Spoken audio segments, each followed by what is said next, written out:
बेटियां बोझ नहीं होती, बना दी जाती हैं। पूजा को पेन चालू हो गए थे और उस समय घर पर सिर्फ पूजा और उसकी सास रीमा ही थे। रीमा जी को समझ नहीं आ रहा था कि वे क्या करे। वह लगातार सोनू और उसके पापा को फोन मिला रही थी, पर उधर से कोई जवाब नहीं आ रहा था। हार कर वो पड़ोस में लीला के पास गई। लीला, पूजा को हॉस्पिटल ले जाना पड़ेगा और मैं घर पर अकेली हूँ। आंटी जी, आप चिंता मत करो, मैं अभी इनको लेकर आती हूँ। आज ये घर पर हैं। आप घर चलकर जरूरी सामान साथ ले लो। ठीक है कहकर रीमा जी घर आकर सामान बैग में डालकर पूजा को लेकर बाहर आ जाती हैं। तब तक लीला भी अपने पति के साथ आ जाती है। आंटी जी, आप पूजा को लेकर ऑटो में बैठो। इन्होंने ऑटो कर लिया है, ताला मैं लगा दूंगी। हम ऑटो से चलते हैं, ये अपने स्कूटर से हमारे साथ चलेंगे। आप परेशान ना हो। अब पूजा की तबीयत ज़्यादा खराब होने लगती है। उसे उस समय सोनू की कमी खल रही थी। तभी सोनू का फ़ोन आता है। क्या बात है माँ, आपका फ़ोन आ रहा था। उस समय मैं मीटिंग में था, बताओ। बेटा, तुम इसी समय हॉस्पिटल आ जाओ। माँ, आप लोग कहाँ हो? हम लोग लीला और नितिन के साथ हॉस्पिटल पहुँच रहे हैं, तुम चिंता मत करो। ठीक है माँ, मैं आता हूँ और पापा को भी साथ ले आऊँगा। रीमा जी पूजा को लेकर हॉस्पिटल पहुँच जाती हैं। तब तक सोनू भी पापा को लेकर हॉस्पिटल पहुँच जाता है। नितिन जी, आप लोगों को बहुत धन्यवाद। आप लोग नहीं आते तो बड़ी परेशानी हो जाती। ये कैसी बातें करते हैं आप? पड़ोसी ही पड़ोसी के काम नहीं आएगा तो क्या फायदा। अच्छा, अब हम चलते हैं। घर की आप बिल्कुल चिंता मत करना। कुछ भी काम हो तो फोन कर देना, और हाँ, खुशखबरी सबसे पहले हमें ही सुनाना। बिल्कुल, आप चिंता ना करें, सोनू ने कहा। सभी लोग बस डॉक्टर का इंतजार कर रहे थे। नए मेहमान के आने की खुशी तो थी, साथ ही साथ पूजा की चिंता भी थी, क्योंकि पूजा का बीपी हाई था।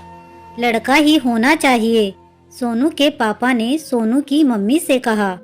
पापा, लड़का हो या लड़की, क्या फर्क पड़ता है? आज के जमाने में भी ऐसी बातें करते हैं आप। वह बात नहीं है बेटा, तुम्हें तो पता ही है ना सब। बस थोड़ा सा डर लगता है। कितने दिनों बाद खुशी का मौका आया है। तभी नर्स आती है और कहती है, बधाई हो, पूजा जी ने एक बहुत ही प्यारी सी बेटी को जन्म दिया है। लक्ष्मी आई है आपके घर। अच्छा, सोनू ने खुश होते हुए कहा। क्या हम देख सकते हैं दोनों को? थोड़ी देर बाद आप देख सकते हैं। सोनू देखता है कि मम्मी पापा दोनों के चेहरे पर चिंता की लकीरें साफ दिख रही थीं। सोनू जानता था उनकी चिंता का कारण। मम्मी पापा, चिंता छोड़ो, पूजा के पास चलना है ना, उसे पता नहीं चलना चाहिए। सभी लोग अंदर जाते हैं। अंदर जाकर सोनू बच्ची को गोद में उठा लेता है।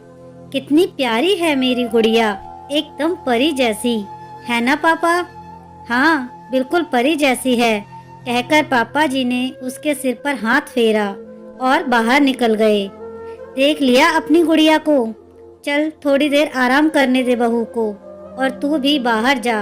पापा के साथ दोनों घर जाकर आराम करो। यहाँ मैं हूँ बहू के साथ। उन दोनों के जाने के बाद रीमा जी बच्ची को हाथ में लेकर बोली, आ गई अभागी तू। तेरी जगह एक बेटा आ जाता तो अच्छा होता। अपनी सास के मुंह से ऐसी बात सुनकर पूजा ने कहा, ये क्या कह रही हैं मम्मी जी आप? आपकी सोच तो ऐसी नहीं थी। क्या हो गया है आज आपको? ये कौन से जमाने की बातें कर रही हो आप? आजकल तो बेटियां बेटों से भी ज्यादा नाम कमाती हैं। हाँ बहू, तुम ठीक कह रही हो, पर बेटा हो जाता तो हम निश्चिंत हो जाते। कुछ भी कहो, बेटियां ना चाहते हुए भी बोझ बन जाती हैं। बेटा तुम्हें नहीं पता है, कहकर रीमा जी ने एक दर्द के साथ गहरी सांस ली। क्या बात है मम्मी जी, आप मुझसे कुछ छुपा तो नहीं रही? क्योंकि जहाँ तक मैं आपको जानती हूँ, आपकी सोच ऐसी नहीं है। क्या करोगी जानकर? अभी तुम आराम करो, बाद में बातें करूँगी। नहीं मम्मी जी, मुझे बेचैनी लगी रहेगी, आप बताइए ना प्लीज़। बेटा, तुझसे हमने एक बात छुपाई है, उसके लिए हमें माफ़ कर देना। क्या मम्मी जी, ऐसी क्या बात है? बेटा, सोनू की एक बहन भी थी, अब कहाँ है वह मम्मी जी? इस दुनिया में नहीं रही वो। क्यों, क्या हुआ था? और आपने मुझसे ये बात क्यों छुपाई थी? बेटा, दर्द भरी बातों को भूल जाना ही अच्छा होता है, पर आज गुड़िया ने फिर से वह जख्म हरे कर दिए। उसका नाम मीना था, बहुत सुंदर पढ़ी लिखी थी और एक स्कूल में नौकरी भी करती थी। बहुत सीधी थी, सबका कहना मानना, ना करना तो उसने सीखा ही नहीं था। सबकी लाडली थी। शादी की उम्र हो गई थी तो एक अच्छा सा वर देखकर शादी कर दी। उस दिन तक तो सब ठीक चलता रहा, फिर अचानक उन लोगों ने परेशान करना शुरू कर दिया। कभी कुछ मांगते तो कभी कुछ। अगर वह मना करती तो उसे मारा जाता, यहाँ तक कि उसे पागल कहने लगे थे वह लोग। तुम ही बताओ बेटा, जब वह स्कूल में बच्चों को पढ़ाती थी तो पागल कैसे हो सकती थी? लेकिन वह लोग तो उसे पागल साबित करने की पूरी कोशिश कर रहे थे। वह डरते डरते फोन करती, हम उसे समझा दिया करते, कोई बात नहीं बेटा, सुख दुख तो जीवन का अंग होते हैं। एक दिन उसका फोन आया, मम्मी मुझे आप वहीं बुला लो, ये लोग अच्छे नहीं हैं। हमने उसे बुला तो लिया, पर समझा बुझाकर उसे वापस भेज दिया कि लोग तरह तरह की बातें करेंगे। उसने बहुत मना किया कि वह लोग मुझे मार देंगे, पर बड़ों की मर्जी के आगे किसी की नहीं चली और उसे वापस भेज दिया गया। और वह आखिरी दिन था जब हमने उसे देखा था। 2 दिन बाद खबर आई कि उसने आत्महत्या कर ली है। हम जानते थे कि वह ऐसा नहीं कर सकती, उन्हीं लोगों ने कुछ किया होगा, पर अब क्या हो सकता था? वह चली गई, हम उसे बचा सकते थे पर नहीं बचा सके, कहकर रीमा जी रोने लगी। मानती हूँ बेटा, बेटियां माँ बाप पर बोझ नहीं होती, क्योंकि जितना दर्द बेटा होने में होता है उतना ही दर्द बेटी के होने में भी होता है। बेटी भी माँ के जिगर का ही टुकड़ा होती है और माँ बाप के लिए बेटा बेटी में कोई फर्क नहीं होता। पर कुछ गंदी सोच वाले लोग ऐसा सोचने पर मजबूर कर देते हैं। जैसे ही बेटी पैदा होती है तो माँ बाप के मन में एक अनकहा दर्द भी जन्म ले लेता है। पता नहीं उसकी परी भी कभी किसी राक्षस के हाथों में तो नहीं चली जाएगी, कहीं खो न जाए ये मोती। बस यही डर लगा रहता है, निकलता नहीं है मन से ये डर। इसको देखकर मेरे मन में वो डर दोबारा आ गया था, बस इसलिए ही ऐसा कह रही थी।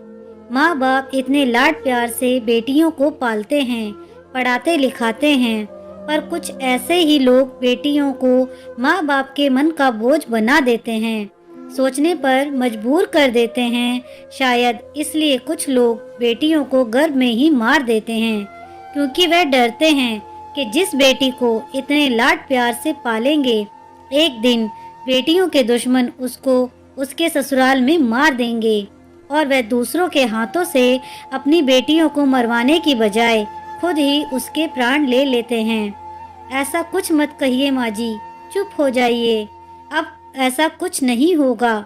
हम अपनी परी को बहुत बहादुर बनाएंगे, देख लेना किसी की हिम्मत नहीं होगी कुछ ऐसा वैसा करने की।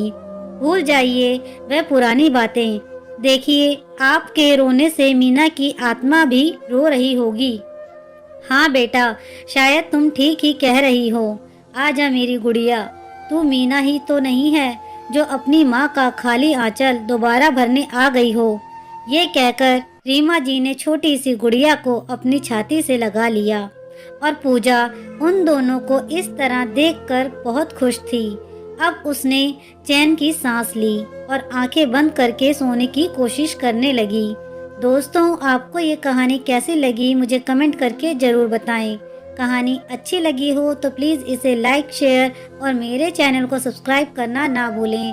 कहानी सुनने के लिए आपका बहुत बहुत धन्यवाद।